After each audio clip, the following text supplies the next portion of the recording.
A very good afternoon and welcome to NTV News. I'm Siksha Sharma. Let's take a look into the headlines first. Milamchi water distribution to Kathmandu Valley resumes from today. Prime Minister Dahal says sustainable arrangement of drinking water being made. Maghe Sankranti being observed today with fanfare seen at major river confluence. Tharu and Mughal community observing Maghe. Code of conduct for National Assembly member election to begin from tomorrow. Election Commission fixes 350,000 expenditure ceiling to candidates. And death toll mounts to 34 in Western Colombia landslides. Rescuers search through debris for missing people.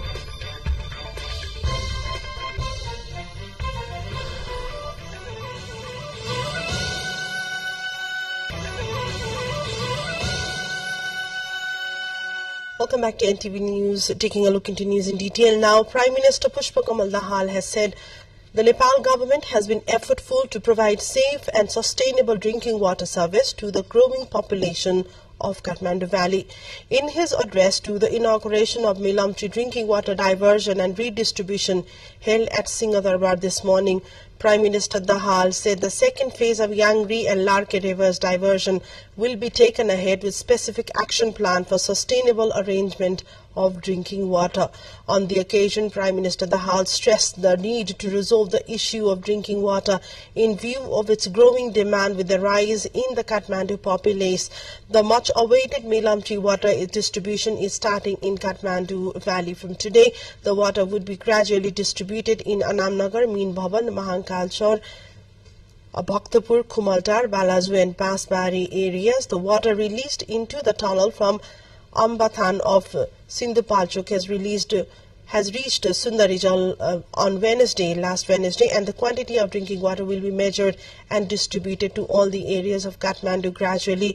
Around 170 million litres of water is being brought to Kathmandu daily from Milamchi. The source area of the project was damaged after a flood and landslide occurred in Milamchi Rivulet on June 15, 2021. Since then, Milamchi water has not been distributed regularly in Kathmandu. The government has continued its efforts to bring Milamchi water to Kathmandu on a regular basis. The redistribution was inaugurated by the Prime Minister this morning. Today is Maghe Sankranti. Maghe Sankranti or the Makar Sankranti is being celebrated throughout the country today. It is observed by taking holy dips in rivers and ponds, worshipping at various temples and savoring delicacies like the ghee, yam, khichdi and sweets like chaku and sweets made of sesame and molasses. As per the astrological chart, the Makar Sankranti has special significance. This day onwards, the sun starts its ascendancy and enters into the northern hemisphere. On this day, the sunlight moves from the Tropic of Capricorn towards the Tropic of Cancer. It is believed that the days get longer and night shorter from today itself. According to Bhavishya Puran and Dharma Sindhu religious texts, devotees will get special blessings and will have a robust body if they observe the festival as per the rituals. The Newar community observes the festival by taking ghee, chaku and remembering the departed souls. The Tharu community and the Mughal community also observe this festival as Maghe with much fanfare and gaiety. Likewise, the people in the Tarai districts mark this day as the festival of bath known as Naha. The government has announced public holiday on the occasion of Maghe Sankranti and Maghe festival today. A large number of devotees thronged Devghat, Baraha Kshetra, Ridi, Panauti, Dolal Ghat and Kanka in Nepal and Prayag and Ganga Sagar in India to take bath and perform Shraddha, marking the occasion. The festival of Maghe Sankranti has a special significance in view of Ayurveda and medical science as well. Meanwhile, in the convergence area of 3 district Ridi in Gulmi witnessed the observance of Maghe Sankranti, where devotees flocked for a sacred dip in the Kaligandaki river. This ritual spanning 3 days includes bathing in the Kaligandaki and visiting Rishikesh, believed to bring spiritual liberation. With strong faith in Hinduism, devotees from Gulmi, Palpa, Sangja and other regions actively participate in the event at Ridi, one of the 4 prominent religious sites, fulfilling religious duties and showcasing locally produced goods and agriculture products from the district. Similarly, in Dang, the Maghe Sankranti fanfare has begun at the sacred pilgrimage site, Rihar, known for its centuries-old history linked to prosperity for farmers and the blessings of offspring. Devotees, including those from various districts in India and Nepal, gather in devotion at Rihar.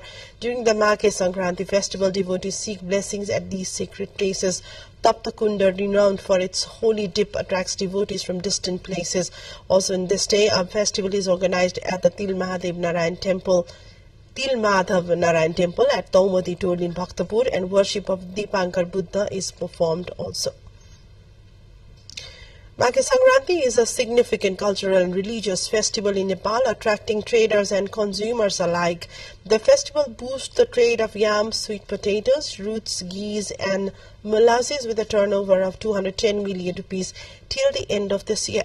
The practice of eating roots such as sweet potatoes, yam, and has increased with business, with a crowd of people buying roots and molasses in various places in Kalimati and Kathmandu Valley.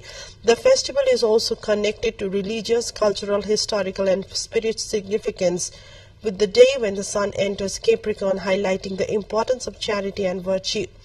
Various types of yams are available in the Nepali market, with prices ranging from 50 to 400 rupees per kilogram. The turnover is annually 40 million rupees. Let's take a look into a short break here. More news follows up on the other side. To stay with us. Welcome back to NTV News. Taking a look into further developments, the Election Commission has decided to enforce Election Code of Conduct from tomorrow, January 16, for the forthcoming National Assembly election. The Commission issuing a press release informing that the Section 1 of Election Code of Conduct and Section 22 of Election Commission Act would be effective for all the citizens, agencies and officials from January 16 to 26. The election to the members of the National Assembly is being held for 19 seats on January 25. As per the Code of Conduct, any public resource and property cannot be used for or against any election candidate. Distortion of election-related content and information is not allowed, and the government schools or publications cannot be used as spaces for electioneering.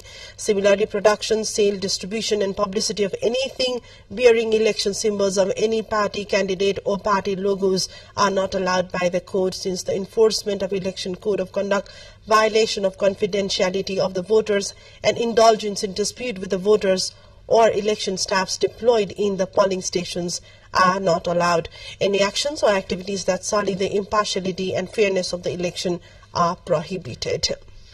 And taking a look into other developments, where the post-quake relief distribution and reconstruction works in Jajakot district have been taken forward effectively, said the National Disaster Risk Reduction and Management Authority. Construction of temporary shelters and reconstruction of quake-damaged houses in Jajakot would be proceeded with policy and structural reforms, said the authority. It may be noted that the 6.4 magnitude of earthquake had jolted Jajakot and Rukum Paschim earlier on November 3rd, which took heavy toll on human and physical properties. Authority CEO Anil Pokhrel, however, shared that reconstruction operation could not pick up pace due to legal glitches along with lack of financial resources. Towards other development, where a special event showcasing the artwork of the students of fine arts was held in Kathmandu this week. Students of Sirjana College of Fine Arts showcased their artwork during a special exhibition. The special exhibition shared a common platform for the students to display their artwork in color, painting and graphics, and share their talents with the fellow students. The week-long event was held at the Nepal Art Council Babar Mahal from 9 to 14 of January.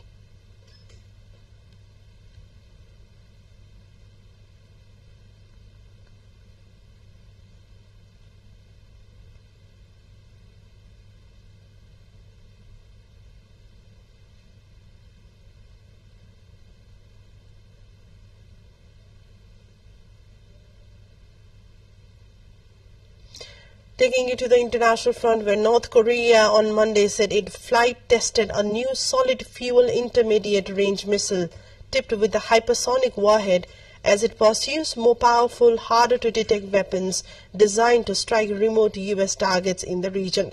The report by North Korea state media came a day after the South Korean and Japanese militaries detected a launch from a site near the North Korean capital of Pyongyang in what was the North's first ballistic test of 2024. The launch came 2 months after the North Korea said it successfully tested engines for a new solid-fuel intermediate-range missile, which reflected a push to advance its lineup of weapons targeting U.S. military bases in Guam and Japan. Taking a look into other developments, but before that, let's take a short break.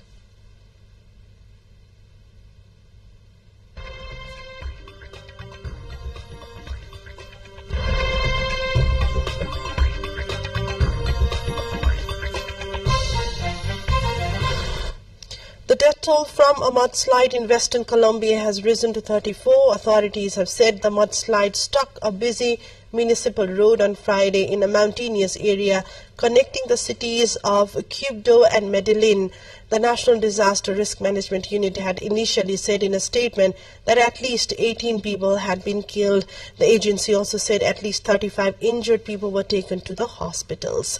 That was the update from Colombia landslides, where the death toll has risen to 34 and search is underway for missing 10 people that occurred on Friday, late on Friday. A volcano has erupted in Iceland, sending molten lava flows to the outskirts of a small fishing town and engulfing homes there. At least 3 houses were set alight as lava reached the edge of the port of Grindavik, according to live images broadcast on public television showed by the medias. There were no reports of death or injuries, and airline flights were not affected. Iceland's President Gudni Johannesson described the disaster as a black day for his country. It is the second time the volcano located southwest of the capital has erupted in less than a month.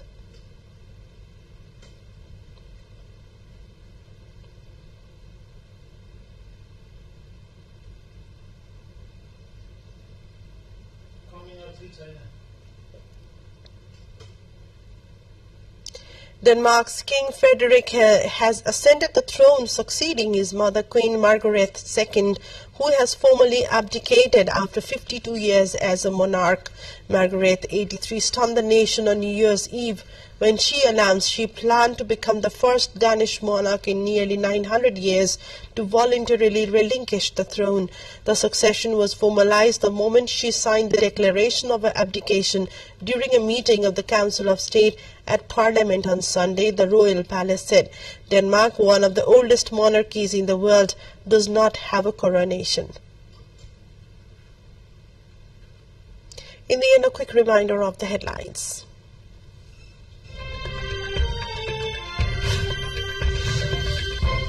Melamchi water distribution to Kathmandu Valley resumes from today. Prime Minister Daha says sustainable arrangement of drinking water being made. Mage Sangranti being observed today with fanfare seen at major river confluence. Tharu and Maga community observing Magi.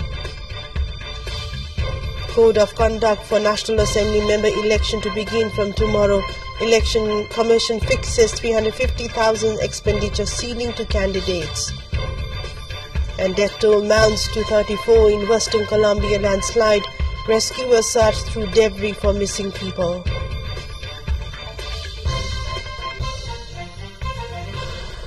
That's all for now. Thanks for watching. Have a great day ahead and namaste.